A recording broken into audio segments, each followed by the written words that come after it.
So the number of opioid overdose deaths is a bit of a moving target, but the best number we have now is for in 2017 in Toronto, 308 people died of opioid overdoses.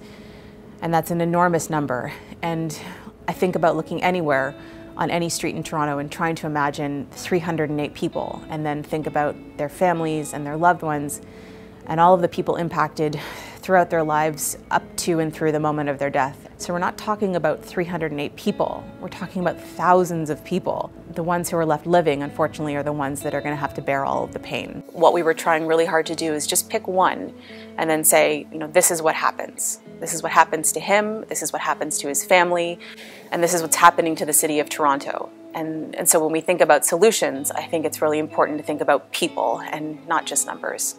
And although we never met Justin, unfortunately, I kind of feel like I did know him because I've seen all of the videos that his friends shared, hundreds of pictures from his family, seeing their relationships unfold during this process of grief. Like I think I get a small glimpse of who he was, and I hope that people see Justin's story and they understand that families are complicated and the issues that we're dealing with in Toronto are complicated, but that we should never look down on the people that we walk by because we all have our own complications in life.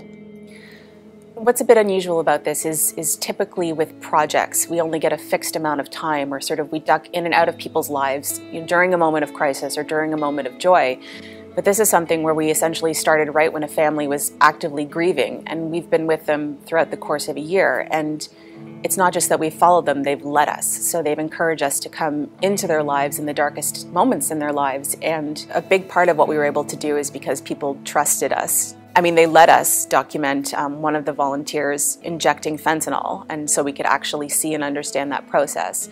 Tanya led us into her home when she was distraught, barely able to speak, and sat with us. We sat on her floor and talked to her for hours. And from the moment she let us through that door, she's let us document everything. Yeah, I think at like any point they could have said, we can't go any further. I mean, there was periods where they were in such grief and such trauma that I think we were kind of nervous that at any moment they could say, we're done, we can't go any further, but they never did, and they were so committed to telling Justin's story, and in that, something really powerful came from that. Yeah, and we talked about that too. We talked about what it's like to report for a year, and we could have published 17 stories between the time we started and now. But I think it's like when you fully see the arc of a year, I think you really understand like what a story can be. Drug use was one part of people's lives in his life, but it's only a fraction of who he was as a person.